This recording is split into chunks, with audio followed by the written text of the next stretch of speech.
Доброе утро. Спасибо, что A very good morning. Thank you for being here with us today. And right now we begin this day with a certain message. A message, one message is philosophical, language of philosophy. On the other hand, the second speaker will deliver a religious message. We will use a very different language here, but we will all speak on secular topics, public, community-related issues. How can we understand and how can we live in a world where the instrument is, it is not the struggle and it is not about the war. It is about solidarity, respect for the other, dignity, understanding that yes, there is somebody else, another person, and this understanding in point of fact for any person is something difficult, and what they need, we need to be taught how to get this understanding.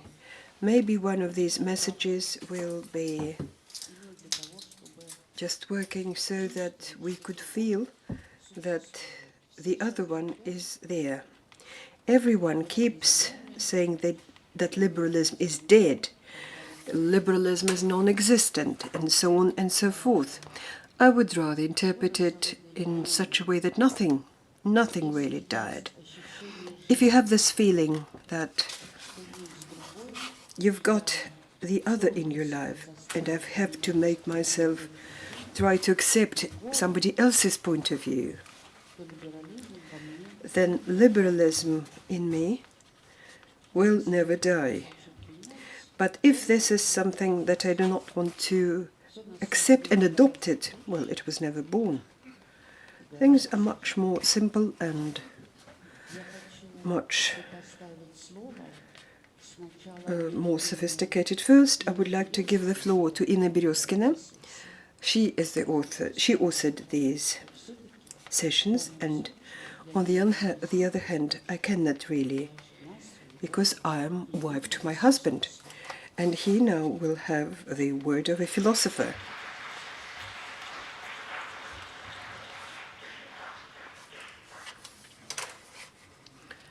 I didn't quite get who will speak first. Will it be you or me?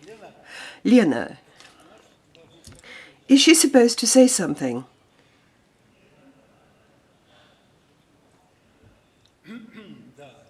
Well, indeed. Women, you know. This is their plot. Well, actually, I was surprised when I heard this word, message. Please don't expect any messages from me, in a sense that I am under impression of what was here at the sessions yesterday about international organizations, and this feeling of joy has been with me since then. When we invented this forum, what I first and foremost meant was to draw attention of this forum and their attendance to international organizations, not only intergovernmental, but also NGOs, and they come in thousands.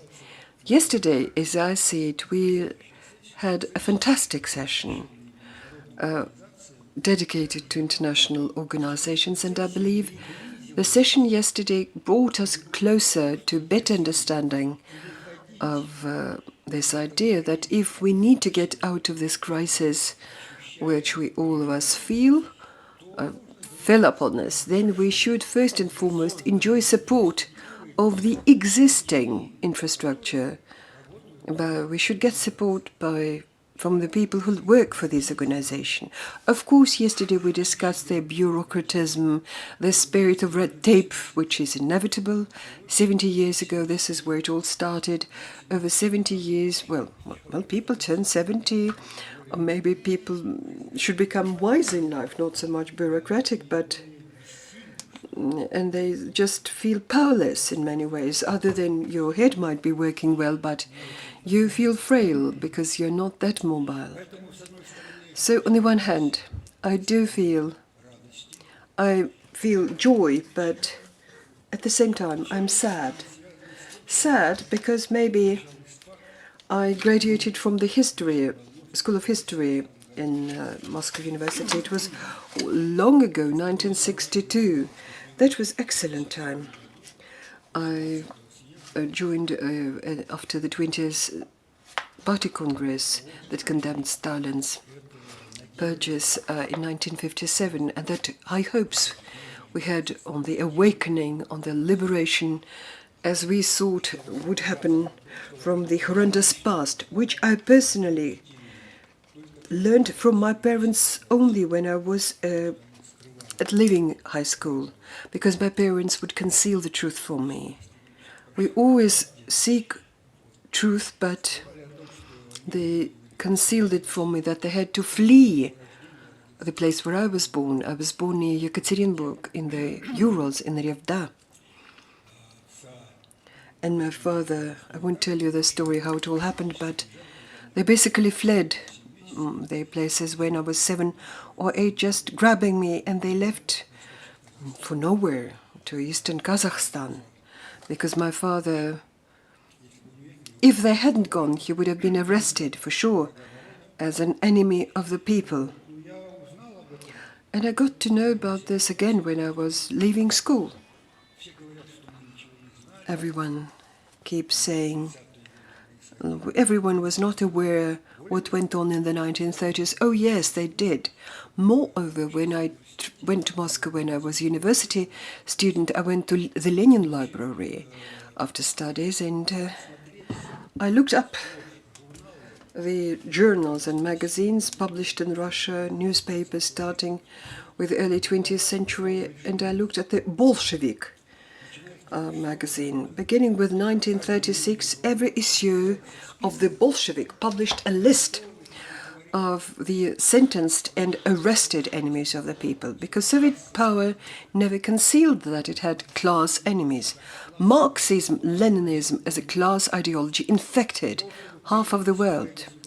For the new state of the socialist type to arise, it had to destroy millions of people. Can you imagine what it was like, what really happened, what must have happened, how it worked in the minds of people, and not only in Russia, that was captured with this enthusiasm of building a new world, and what it led to, what it ended in. We keep living through the sequela, through the aftermath. We live in the aftermath of this. That's why I'm sad. And I felt sorrow, because when I was a history student, back then as a university, we knew we had the Republic of Pskov, of Novgorod, we had the Vieche, that is People's Parliament, more or less democracy. Yes, we did have it in Russian history. In point of fact, that has nothing to do to democracy that we saw in ancient Greece. Why? Because this is where indeed democracy, where free people, slaves were never part of public life. And they had elections, either they cast to die, or people started to contemplate how to put things into order in their common life, how to develop and create new institutions that would ensure a much happier and more orderly life. Well, this is what people have been doing since the times when personal religions of salvation, from the time of the Access, so-called Access time. I don't want to say that before that people didn't exist. Of course they did. The Homo sapiens has been around for quite a while. But this personality, focus on personality, this focus of what man stands for, half animal, half human, that was known for quite a while ago, but since the Exil age. But what is it? Our democracy in Pskov, our democracy in Novgorod, and what is going on with us? We all seek attaining a better life, a normal life. We know there is agreement in language. Our language has these concepts of freedom, fairness, dialogue, compromise, competition, justice, equity, you name it. But to establish it as institutions, it's a daunting task. So every attempt to generate these new institutions, which we call institutions of democracy, where the government is divided into branches, where there is market economy, where we have civil society. In Russia, well, they've been trying hard to do it, and at all times it ended in, as my friend Mira Pomardashvili said, ended in abortive birth, sort of. Abortions, miscarriage. Still born babies of institutions that we are proud of. We keep saying that Russia used to have it all. That is why there are a lot of jokes in, or that we were the first. But this is indeed a problem which we don't seem to be parting with. It evolves in the long run, in the sense Leon is right, into a philosophy problem. Because the objectives, yes, we address. Of course, scientific goals that we set before us, yes, we do. We answer questions, but the problems make us think. Problems are not addressed yet. Problems are addressed or may be contemplated, in point of fact, exactly at a time when we are communicating, when we have discussions, when there is public space for discussion, which gives rise to our understanding. So my message to you boils down to this. As we, and our parents, as well as the spectators, if you will, and when we're both, as well as we may be fans, we are all unlike one another, but we are all citizens. The question is the army and the people who wear uniforms, are they citizens or not? Because their institution is built along the different lines and principles. And this is how military institutions work. And this is what Soviet rule mimicked. And its motto and its basis lay in democratic centralism. It means subordination. In the party is supposed to give unanimous subordination. And then it would convert the society as this organized system. Yes, we did have this sort of society. In the very start, when we created this school, we discussed this problem. Did we have civil society in Soviet times or not? Of course, we're convinced we did, because all the public organizations were there, starting, say, I don't know, those who collected stamps, postal stamps, and ending in whatever. Does it have to do with civil society or not? Yes, we did have it. We did have civil society. So this problem, how can we, and we do know that in point of fact, we all are hostages to this hierarchy, military hierarchy, an institutional hierarchy. Because this makes me say that the society cannot be born as a live-born child.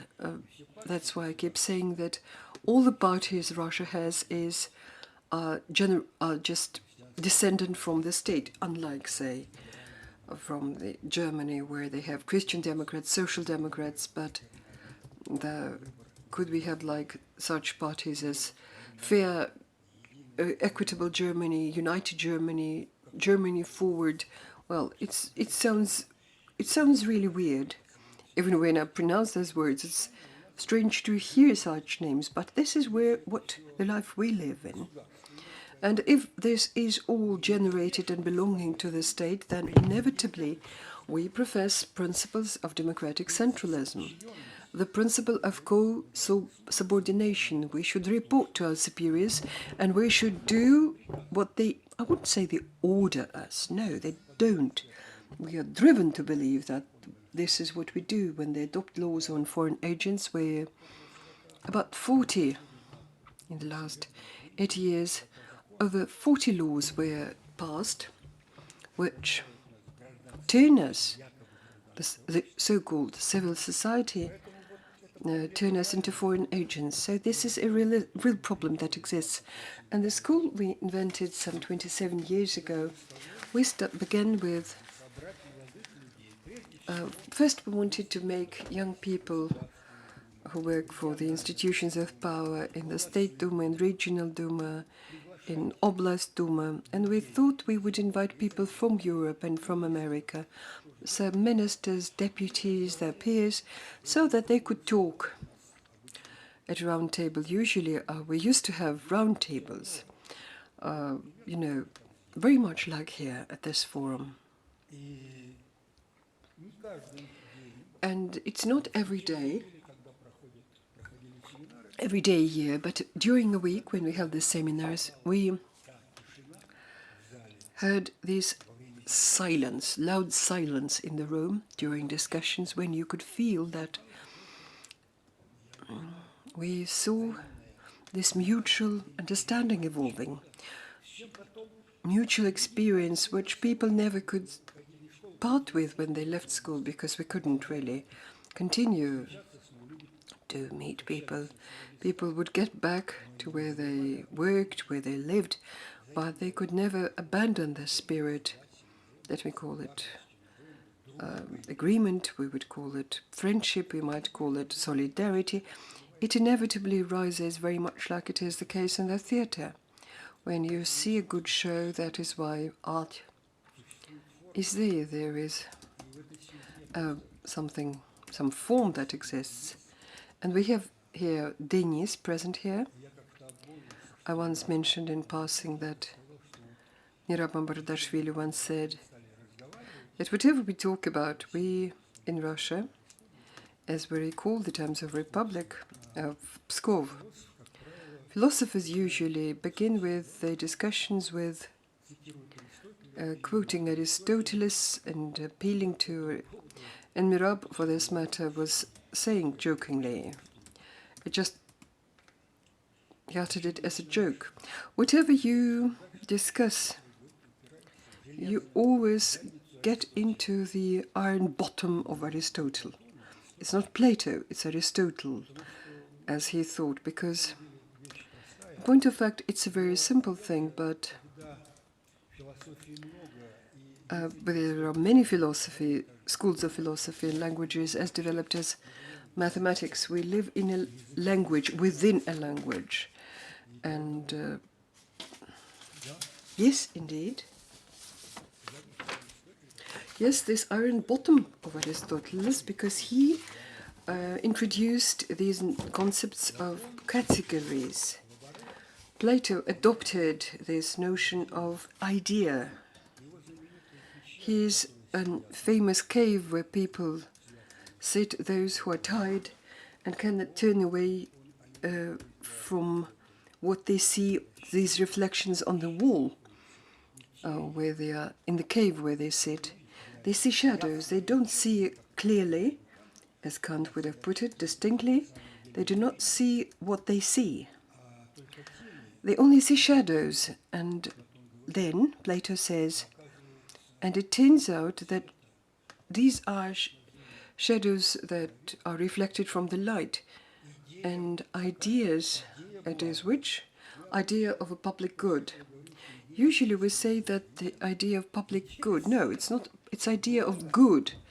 Light as good that throws light on it all, because we can only see when it is light. We are born out of darkness, and it is because of light that we can see things around us. That is why the School of Civic Enlightenment, it has to do with this. It's not a school about professions. This is rather a school about worldview, but We do know that there are many philosophical, scientific, everyday. We can claim that we all of us have our own worldview that is based upon personal experience. What do we teach in the school? We don't really teach in the school. Yes, teachers teach, but who will teach a teacher? Who will throw enlightenment upon the people who work for enlightenment? So if we understand this, I suppose this is important to understand what we are trying to discuss here. What we try to come nearer to in our common efforts, joint efforts, when we make this effort of thinking, of understanding. And my message for this forum boils down to this. The motto of this school: we are all unlike one another, but we are citizens. How do you speak to people? Which language do you use when you talk? How can we talk to the admiral of the fleet, who once, this admiral who announced something very clear to the servicemen, that Kant was a traitor? Whereas we try to study philosophy, we were all born philosophers.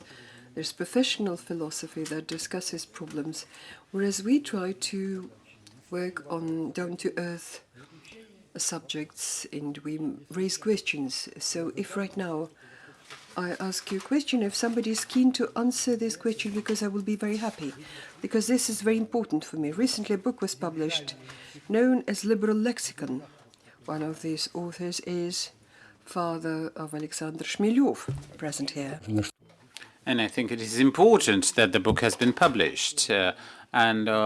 At around the same time, a book on liberalism in the 21st century by Vladimir Ryzhkov, the Russian politician, been published. These two books, which tend to view the topic from the two aspects, which is one being linguistics and the other politics, is, I think, quite significant at this time.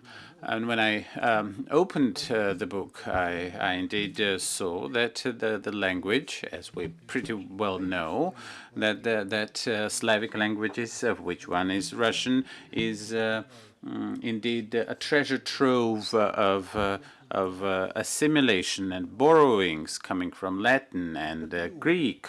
Patriot, where does the word? Of course, it's also Latin. Why is it that a word, a concept of a patriot, why is it that the Russian culture has accepted this Latin term and indeed built a whole hierarchy of notions and a whole modern ideology, whereas liberalism doesn't seem to be much in favor? Why is it that the borrowing is happy in one case and it is certainly not particularly well tolerated in another case? And the so-called foreign agents are alleged to be bringing the subversive foreign currents into the Russian culture. So why is it that some notions and concepts do enter the language and take their root in the culture, and some other notions, which are just as well Latin, do not seem to be so well tolerated, or are even shunned? So if we have something to talk about this any further, I think there is every point to develop this deliberation. And one last thing. Freedom is often reduced to choice, and value is reduced to attitudes. Apparently, we have an attitude towards something which we believe has an intrinsic value. And if that is the case, then how are we to emerge from this dichotomy? How are we to emerge from this paradox? So, in turn, this is a subject of our deliberations, of our discussions, and our debates. It's a subject up for discussion. It's not something that we can learn.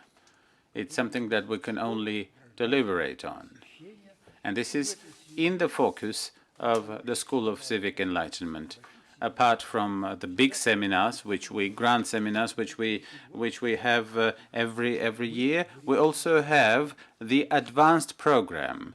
The advanced program, which we have initiated on the basis of the Stockholm School of Economics in Riga. The Stockholm School of Economics in Riga has is an institution that is our partner, and we're very grateful to have been welcomed by the Stockholm School and by Riga, as we believe that modern education is at the same time contemporary and also traditional and classical. We are evolving while we study, be it professional, philosophical, you name it.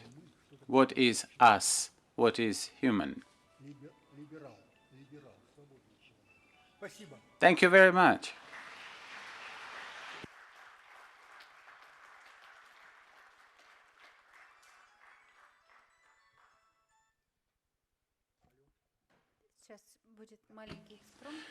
We'll have a very short impromptu. I will say a few words about the program today. While I am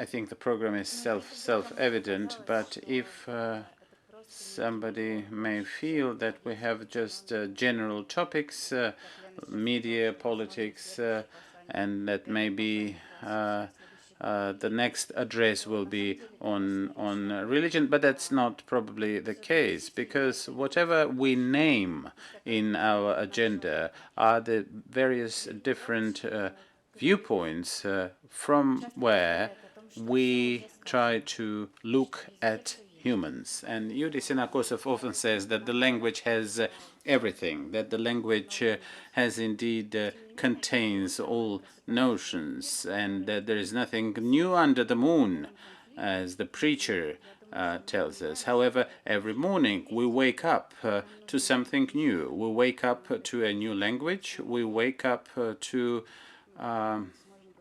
this new perception that we're trying to evolve within ourselves and in our society. This search for universalism is, of course, the search for a language.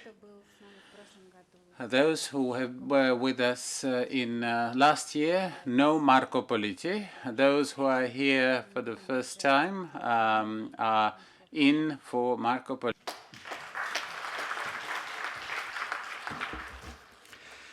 Now we go to the Berlin station. We take a train. We take a train to the eastern part of Germany, about an hour and a half. We come to a little town. We enter the supermarket. And in the supermarket, there is an Iraqi immigrant who is protesting very peacefully, as the police found out, who is protesting because the chip of his smartphone is not working. And suddenly, 4 German people, and one is a local Christian Democrat politician, drag out this Iraqi immigrant. They beat him strong. They bind him around a tree, and they beat him again. And when there is a great discussion after this fact, they say, we are not subjects, we are sovereign in our country, we must defend our country. Would this happen 5 years ago in Germany, or 20 years ago, in the last 50 years?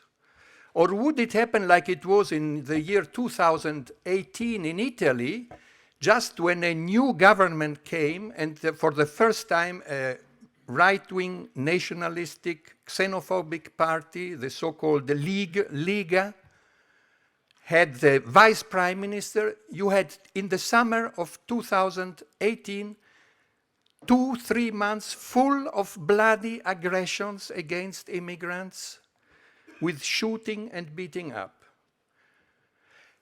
Well, violence can happen everywhere in every time. But what is new in this phenomenon is that there are people and there are political groups who feel authorized to this violence, to say it publicly. We do it because we are patriots. These are hard times. These are difficult times. And yesterday at the beginning, the representative of the Adenauer Foundation was speaking about the necessity of developing justice and democracy. And this means if you want to develop it, you need to have a universalistic vision, not a narrow-minded nationalist vision. And to have a universalistic vision means to have a sense of global responsibility. And this is exactly the vision to which Francis is committed, Pope Francis is committed as religious leader and as international leader. The sense of global responsibility. Just at the beginning of this year, in his first speech to the public audience in the place of St. Peter in Rome, Pope Francis said, if you just go to the Sunday Mass, don't say to be proud of your Christian identity. It doesn't mean nothing if you don't bear and bring witness of your religious values in the social life. And this means not just to give some money to the poor, this means to be committed to a life in the society where everybody, man and woman, has a dignified life. This means to be committed to an inclusive society. Yesterday, for a few moments, the sociologist Fukuyama was quoted. You remember, Fukuyama, after the fall of the Berlin Wall, was writing this book, The End of History. It was a worldwide success. But as historical analysis, it has been a worldwide flop. If you are drunken with joy, you have to organize a party. But you can't be drunken if you write a prophecy. And what came out in the following years was that there were many walls still. And not only walls between nations, but walls within a nation. Walls between people who can and people who cannot. Walls between social groups, walls between generations, walls between ethnical groups. Let's remember what happened suddenly in France. Suddenly in France, a part of the nation was against the other part of the nations because they felt that in a sense they were excluded, they were marginalized, that it was not like it seemed, one nation, everybody is a citizen with the same rights. They felt, like they say in America, underdogs. And this is a great problem today, these invisible walls within the society. One can ask, is religion useful? Or is religion only relevant when we hear about fundamentalist movements and about terrorism motivated by religion? I think everybody has to give an answer in his country and in his local situation. What are the local religious communities doing? But certainly, religion is part of civil society.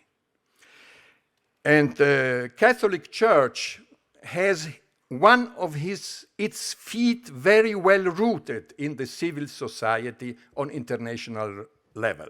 That's 1.3 billion of people with so many cultural, education organizations, charity organizations, and the other foot of the Catholic Church as Holy See, as Vatican, is rooted in the international level.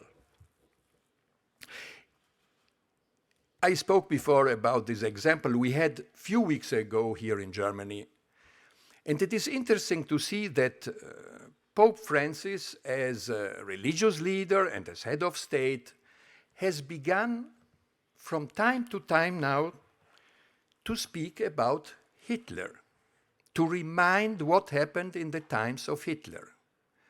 2 weeks ago, speaking to an association of experts of penal code, he said, I see again Nazi symbols and Nazi actions happen. I hear responsible leaders of governments who speak in a way that reminds me Hitler in the 30s. What wanted to say Pope Francis, remembering, and he underlined the typical Nazi persecution of Jews, of gypsies, Romas, and homosexuals? What did he want to say, showing Nazi as negative model of a throwaway culture and of a culture of hatred?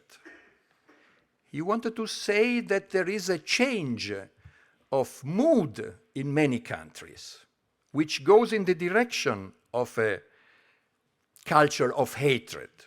And he said that everybody must be very vigilant.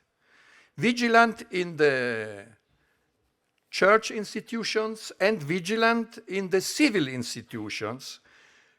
I quote him, to avoid any compromise, even if it's hopefully unintentional, with this sort of degeneration. And already last year, Pope Francis again spoke about Hitler in the 30s, reminding how today populism grows, spreading around hatred. Hatred and isolation. And isolation, he said, brings a society to suicide. And again, in January 2017, in an interview with a very famous, well-known newspaper of Spain, El País, he said, I remind the situation in Germany in the 30s. There was a people in crisis, and the people in crisis was looking for identity and looking for a savior, for a spasitiel. Looking for a savior, and they found Hitler, who gave them a twisted, a distorted identity. They were searching identity, they found Hitler, who gave them a distorted identity. And so it is very dangerous to search a savior who gives you an identity based on isolation, on splitting society, on defending themselves,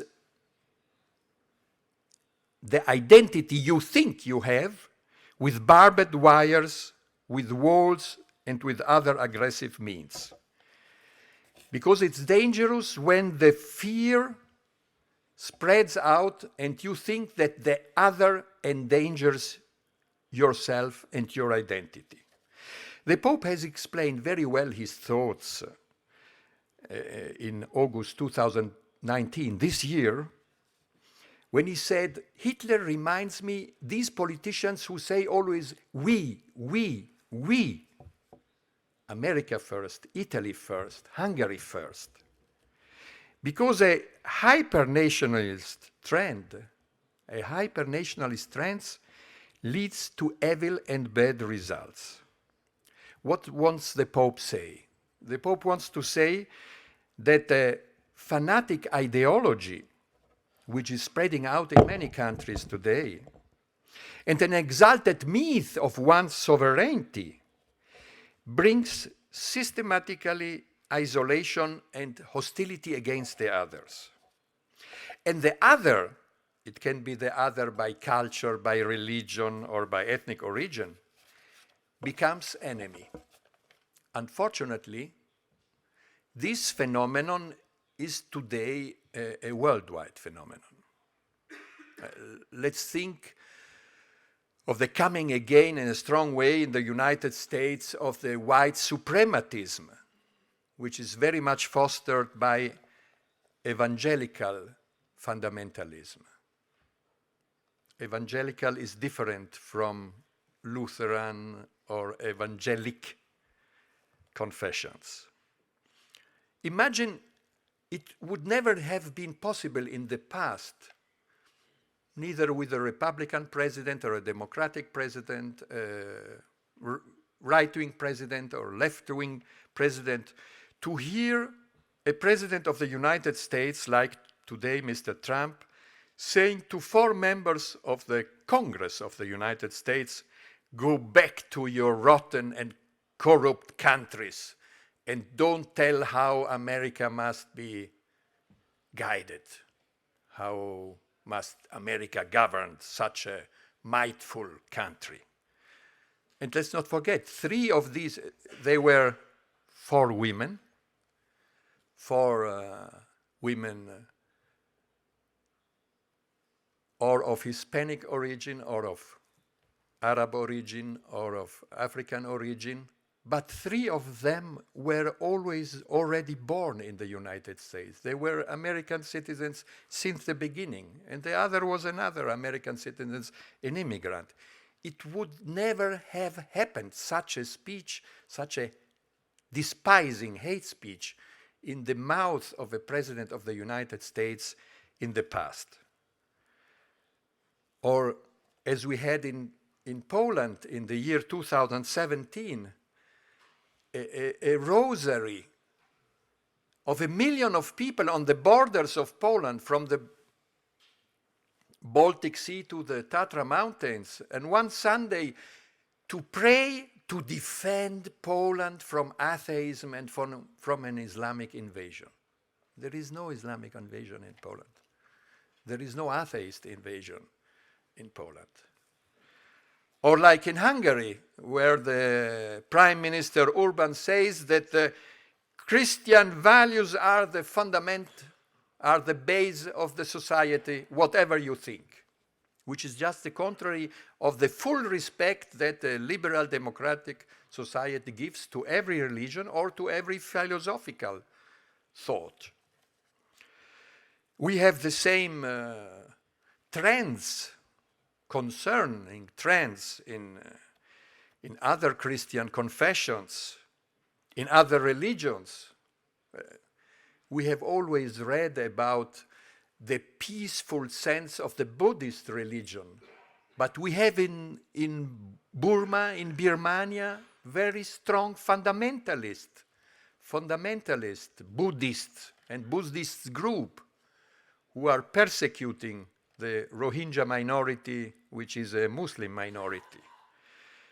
Or you have this fundamentalist trend in Israel, where the right wing has insisted that you pass a law to say it's a Jewish state, and Arab is no more the official language together with Hebrew language, like it was the dream of the founders of the state of Israel, of living together with the same dignity of the Arab population and of the Israel population, of the Jew population, and no, it must be a Jewish state, and you are a second-class language.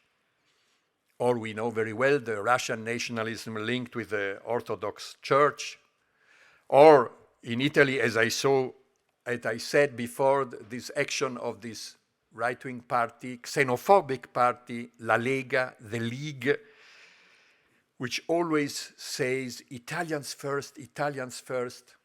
So it can happen, for instance, that you have a building, we have, like in other countries, a social house building. So if you are not wealthy, you ask for a house to the communal municipality, and then you stay in line till you get your flat.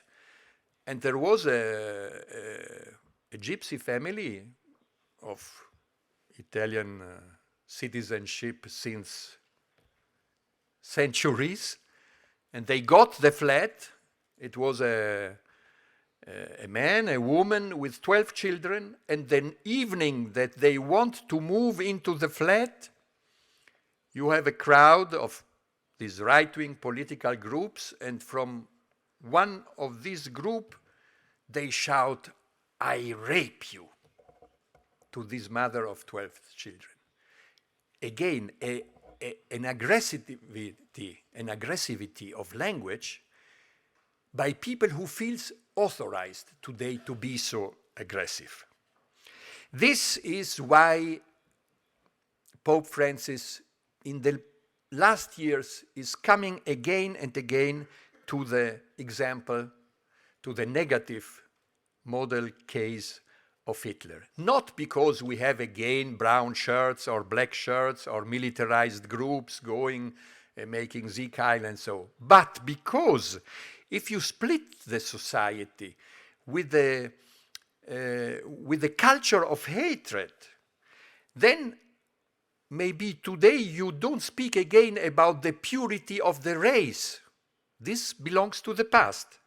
But you speak again about a mythological purity of your culture, of your national identity. And there is something irrational and violent and very dangerous in this. And this is just opposed to universalism. It is opposed to the care for the common global destiny, and it is opposed to a global responsibility. The Catholic Church as international the Catholic Church as international entity has, in the last 70 years after World War II, two principles she never abandoned, whatever Pope was. The first one was to support European unity, the European integration process. And the second point was to support the multilateral engagement of the international organizations for peace and development of all nations. Already in the 60s, Pope Paul VI wrote an encyclical. Encyclical is the most important document a pope can issue. Pope Paul VI wrote an encyclical which is called The Progress of the People, which means that the Catholic Church sensed that after the period of decolonization, it was important to have a development of all people. This means it must be also the product of a multilateral engagement. And all the popes have been in favor of this multilateral engagement. And this is what is beginning to dwindle in the last times. Pope Francis was a couple of days ago in Japan, and he was saying that it was alarming, this dwindling of multilateralism, of a multilateral responsibility.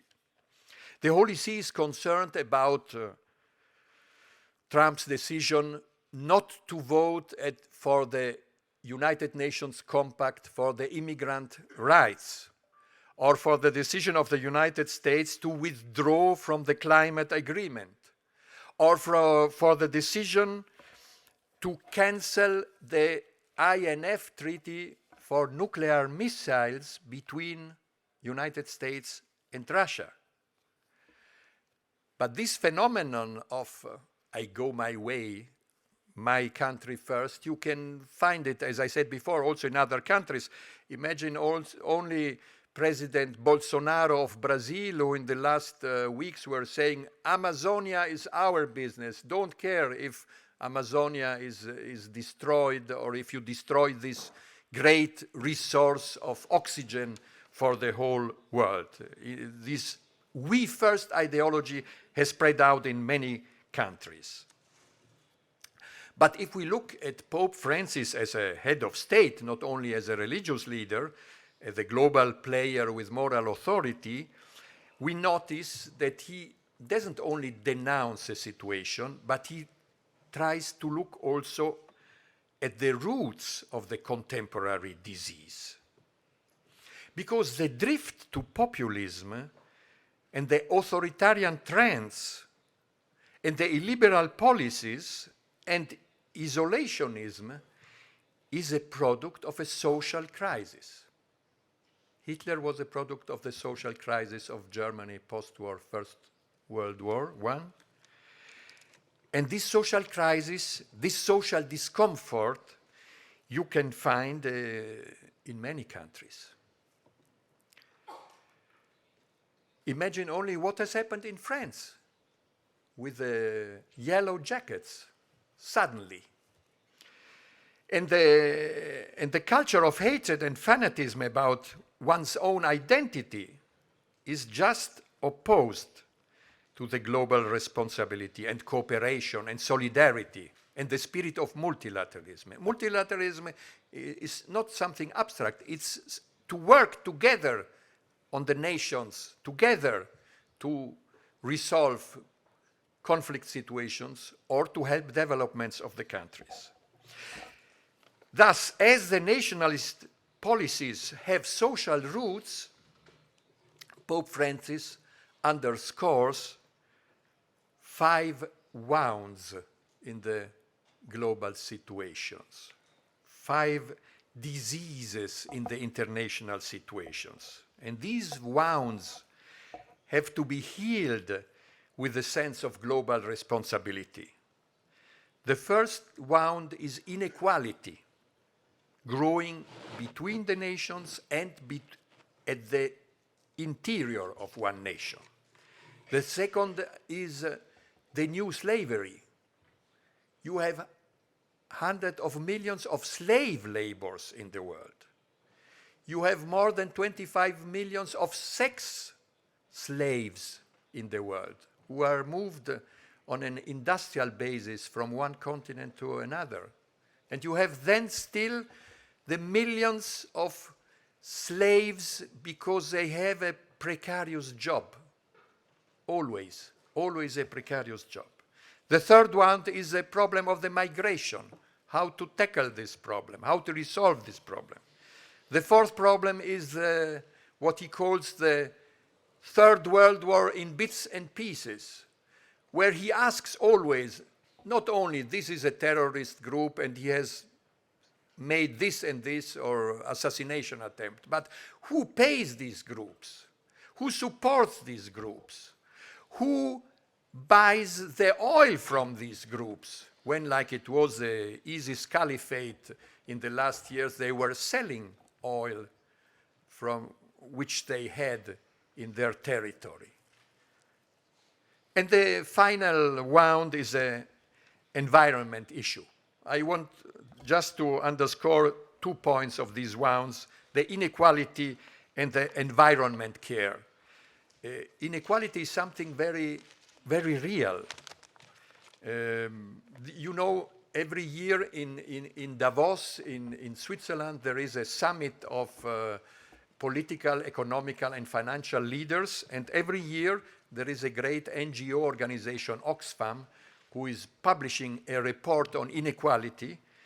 And in the year 2014, 86 people, 86 individuals were having the wealth of half of the planet.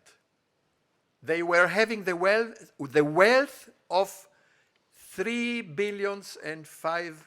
billion of people. And nowadays, in the last report from the last year, these people have not become more. They have become less. Only 26 individuals are owning what is the poorer half of the planet. And even if you look at the working of the economical machine, in the year 2007, if you take all the profits made by business in the world, 82% of these profits went to 1% of the world population. 82% went to 1% of the world population. And the other wound, Pope Francis is very concerned about the environment. He wrote this green encyclical, this green document, and it is not just a green rhetoric because it's trendy to be ecological, but he made a strong link between environment degradation and social degradation. Environment degradation is not something abstract. If you have desertification, land grabbing, air water pollution, rise of the sea level, or mining with poisonous effects, like finding arsenic in the ground, in the earth around the mines, this has a social impact. And these disasters, Pope Francis says, are produced by a reckless, profit-oriented economy. And politics, unfortunately, says Pope Francis, today is subdued to the technological and financial paradigm. So what is possible or thinkable at technological or financial level has absolute priority, not caring about the social effects. Pope Francis says that this kind of economy is killing and must be changed. But let's make this very clear. It is not an abstract ideological discussion about pro or contra capitalism. The choice is between a social market economy and a predatory economy. It was here in Germany after World War II that there was invented this word, this key word, but it was a practice, not only in Germany, in all Western Europe, of the social market economy. This means a completely free market economy, but with social responsibility. So the choice is between a social market economy or a predatory economy. If it's an issue of democracy, then democracy, if you believe in a liberal democratic system, we must know that it needs to have also a social basis with equal chances, with fair chances for everybody, and the possibility for every citizen to live in dignified conditions. There must be a social dimension if liberal democratic society wants to grow. If you don't have this social dimension, if you enter a social crisis, then you have people who look for a savior and to come to a nationalistic, xenophobic trend. And just the fact that in so many countries you have a social crisis means that you have to tackle this social problem. You have crisis in Hong Kong, you have crisis in Chile, you had it in France, in South America now, in Middle East. Democracy means to overcome inequality, exclusion, and marginalizations. I'm coming to the end. With this question, are the elites, especially in the Western world, aware of this crisis and of this danger? I would say maybe 50% yes, 50% no. Or if somebody is more pessimistic, we would say 70%, 30% yes and 70% not. I make a practical example. You know that every year there is a meeting, the so-called Bilderberg group. They discuss. It is again representatives of the elite, of media, of politics, of economy. So in the last meeting, there was a colleague of mine of the newspaper Il Fatto Quotidiano. He noticed that these influencers, let's say, were speaking a lot and with attention about green economy, and this was positive. But there was no word about inequality and about populism. So how can you tackle nowadays problems if you don't focus on this big issue of inequality and on this big political issue of populism? Pope Francis insists also on the necessity to strengthen the ecumenical cooperation between religions and between Christians' confession in order to work together for peace, justice, care of the environment, and human rights. With Lutherans, Orthodox, Jews, with Islam. There was last year a very important meeting in Abu Dhabi between Pope Francis, as leader of the Catholic Church, and the great Imam of the Mosque Al-Azhar in Cairo. You know, Muslims, like Jews, have not a pope, have not a central authority.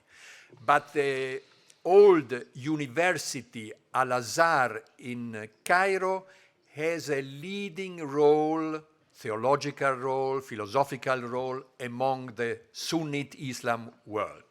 So in this meeting in Abu Dhabi with the Sheikh Al-Tayyeb of Al-Azhar Mosque, both signed a document, which of course was very strong against fundamentalist terrorism, but the beginning was very important, because the first sentence was, for everybody who believes in God, for every believer, the other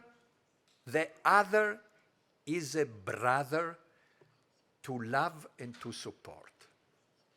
This means to be absolutely against every fundamentalism, and at the same time to feel the global common responsibility for what the Pope calls common home. A Pope who speaks in such way, a Pope who acts in such way on an international level, also involving a lot of non-believers, is a Pope who disturbs, is a Pope who has a lot of opposition within the Catholic Church and outside of the Catholic Church. Inside of the Catholic Church, there is a theological opposition, very strong about his vision of a church of mercy, very strong about his reforms. There was an aggressive escalation in the last years with posters, with petitions, with documents against him. Just 1 month ago, we had a document signed by 100 Catholic conservative intellectuals who were saying that the Pope is heretic. And you had also the request that he steps down, that he resigns. He is not a good Pope. But there is also an economical and political opposition, just because his vision of a global responsibility in order to overcome inequality and in order to have an inclusive and just society. Cardinal Maradiaga has said that the oil lobby was already against his green encyclical when it was not yet published. Cardinal Tagle of Manila in the Philippines has said, yes, of course, this social encyclical of the Pope is provoking opposition, especially in the USA. Cardinal Kasper, a German cardinal, said very openly, this Pope is not liked by some people. These people want to change the Pope. These people want to influence the election of the next Pope, to have another Pope who changes his reform line. The Jesuit Father Spadaro, who is editor-in-chief of a very important magazine, Jesuit magazine in Italy, Civiltà Cattolica, has resumed the situation with these words. This is not a nice papacy. This is a dramatic papacy where atheists support the Pope and cardinals attack him. Thank you.